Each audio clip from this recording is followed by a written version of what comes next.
नमस्कार बंधू भगिनींनो, आपल्या सगळ्यांचं सहर्ष स्वागत आहे स्वास्तिकम या माझ्या चॅनलवर।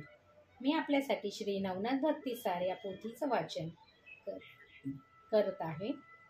हे मी 11 दिवसाचं पारायण करत आहे, ज्याच्यात आज 6वा दिवस आहे।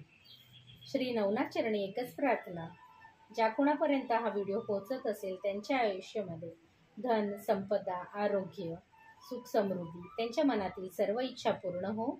आणि तुम्हाला जर माझे व्हिडिओ खरंच आवडत असतील तर तुम्ही माझ्या चॅनलला सबस्क्राईब करा, माझ्या व्हिडिओला लाईक करा आणि कमेंटमध्ये ओम चैतन्य नाथेभ्यो नमो नमः असं लिहायला विसरू नका। ओम नवनाथाय नमः।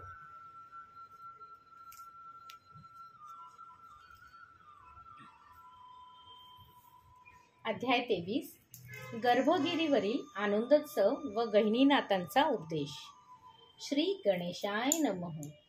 मच्छिंद्र, गोरक्ष व मीननाथ हे तिघेही सौराष्ट्राहून जे निघाले ते तेलंगण, ओंढ्या, नागनाथ, परळी, वैजनाथ अशी तीर्थयात्रा करत वाल्मिकी ऋषींचे स्थान असलेल्या गर्भगिरीच्या वाटेस लागले।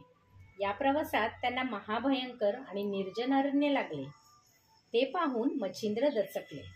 स्त्रीराज्यातून निघताना मैनाकिनीने आपल्या झोळीत सोन्याची वाटी ठेवली आहे हे त्यांना माहीत होते, म्हणून वाटेत कोणी चोर टपकल्यास ती वाटी हातची जाईल अशी त्यांना धास्ती वाटत होती। वास्तविक त्यांना अपाय करण्याची कोणाची चामत होती, पण गोरक्षांच्या अंगात लोभाचे किती प्राबल्य आहे हे पाहण्यासाठी त्या भयाचा अभिनय करत होते। मार्गाने जाताना ते त्यांना म्हणाले, वत्स, हे अरण्य पाहून मला धडकीच भरली आहे। येथे आपल्याला कोणी लुटले तर आपण काय करणार? येथून सुखरूप बाहेर पडलो म्हणजे मिळवलं। ते ऐकून त्यांना नवल वाटलं। आपल्या गुरूंकडे काही द्रव्य असावे अशी त्यांना शंका आली। काही अंतर गेल्यावर मच्छिंद्र त्यांना म्हणाले, तुम्ही माझी झोळी घेऊन व मीननाथांसह पुढे जाऊन माझी वाट पहा। शौचादी विधी करून मी लवकरच येतो। त्यांनी त्यांची झोळी घेतली आणि मीननाथांना खांद्यावर घेऊन पुढे निघाले। झोळीच्या वजनाने आत काहीतरी जड वस्तू असावी असे वाटून त्यांनी ती उघडून पाहिली, तर आत सोन्याची वीट दिसली। ती पाहून अच्छा, हिच्यामुळेच आपले गुरु चिंतेत पडले आहेत असे म्हणून त्यांनी ती वीट फेकून दिली आणि तेवढ्याच वजनाचा एक दगड झोळीत ठेवून पुढे निघाले। पुढे एका पुष्करिणीपाशी थांबल्यावर काही वेळाने मच्छिंद्र तेथे पोहोचले व आपल्या भीती व्यक्त करत म्हणाले, मी कधीपासून तुम्हाला या अरण्यात काही भय आहे काय असे विचारतो आहे, पण तुम्ही काहीच बोलत नाही। मी निर्भय प्रवास करावा असे तुम्हाला वाटत नाही का? तेव्हा गोरक्ष म्हणाले, गुरुजी, आता भीती कसली? भीतीचे कारण केव्हाच मागे पडले आहे। त्या उत्तराने नाथजींच्या मनात यांनी आपली झोळीतील सोन्याची वीट टाकून दिली की काय अशी शंका निर्माण झाली।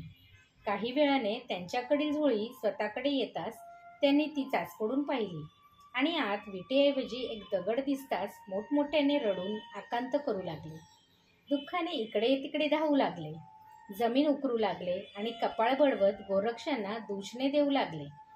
त्यांना सावरण्याचा त्यांनी खूप प्रयत्न केला, मग कोणत्याही उपायाने त्यांची तगमग शांत होणार नाही हे लक्षात येताच त्यांनी सिद्धयोगाच्या बळावर संपूर्ण गर्भगिरीत सोन्याचा केला आणि म्हणाले, गुरुदेव, एका विट्याचे काय कथा, आता आपणास हवे तेवढे सोने घ्या। तेव्हा गोरक्षांची ती अद्भुत किमया पाहून मच्छिंद्राने त्यांना प्रेमाने थोपटले व म्हणाले, अहो, तुम्हीच माझी सर्वश्रेष्ठ ठेव आहात, या सोन्याची मला गरज नाही। तेव्हा आपल्या गुरूंचे ते सतत बदलणारे भाष्य पाहून गोरक्ष थक्कच झाले। ते म्हणाले, मग आतापर्यंत त्या सुवर्णविटेचे ओझे कशासाठी बाळगलेत ते तरी सांगा। मच्छिंद्र म्हणाले, आपल्या देशात गेल्यावर ती वीट विकून समाराधना घालावी, साधू संतांना भोजन द्यावे असे माझ्या मनात होते, म्हणूनच मी तिचे ओझे बाळगत होतो। त्यावर ते म्हणाले, एवढेच ना, मग हा तुमचा हेतू मी लगेच पुरवतो। आणि दुसऱ्या क्षणी ते कामाला लागले। त्यांनी गंधर्व मंत्राने चित्रसेन गंधर्वास बोलवून घेतले आणि म्हणाले, तू गंधर्वांना पाठवून जगातील ऋषी, मुनी, संत, सज्जन संन्यासी, देव, यक्ष आदी सर्वांना येथे बोलून आण. येथे मोठा भोजन समारंभ करायचा आहे. गोरक्षांच्या आज्ञेवरून चित्रसेनाने दशदिशातून दूत पाठवले. त्यांच्या निमंत्रणानुसार ब्रह्मा, विष्णू, महेश्वर, श्रेष्ठ ऋषी, स्वर्गातील देव, गण, गंधर्व, किन्नर, अष्टवसू आदी सर्व प्रज्ञावंत गर्भगिरीवर आले. त्यांच्या उपस्थितीने सर्व परिसर गजबजून गेला. उपरिचर वसूंकडून मैनाकिनीचे क्षेमकुशल कळताच मच्छिंद्रांना खूप बरं वाटलं.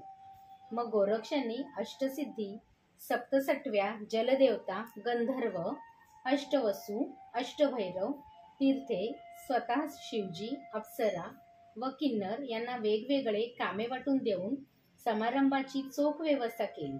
त्यामुळे त्या आनंदोत्सव उपस्थित असलेल्या सर्व मान्यवर संतुष्ट होऊन त्यांची वाहवा करू लागले. त्या मंगल प्रसंगी गहिनीचे आठवण होऊन गोरक्षांनी सुलोचन गंधर्वास कनकगिरीस पाठवले. तो मधुविप्र त्याची पत्नी व 7 वर्षाच्या गहिनींना घेऊन आला. मच्छिंद्रांनी त्यांचे कौतुक करून त्यांची सर्वांना ओळख करून दिली.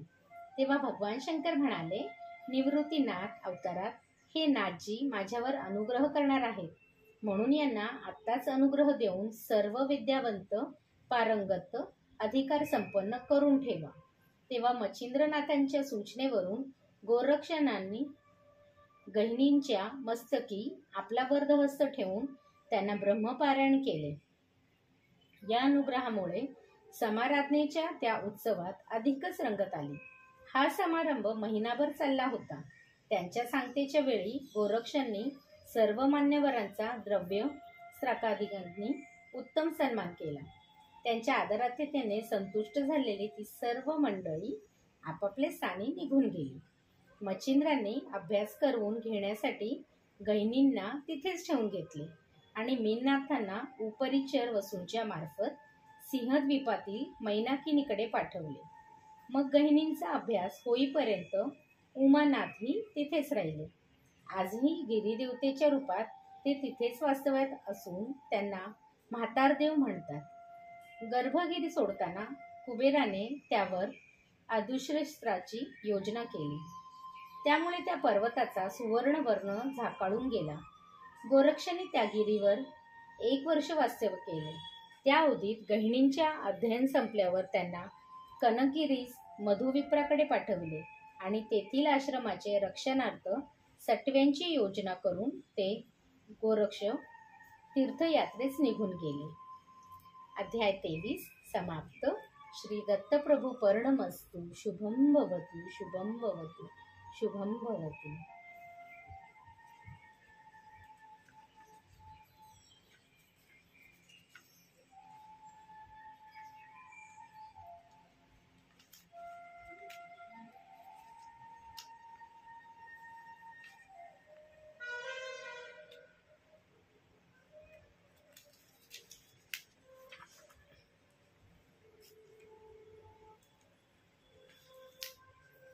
ओम चैतन्य नवनाथेभ्यो नमः.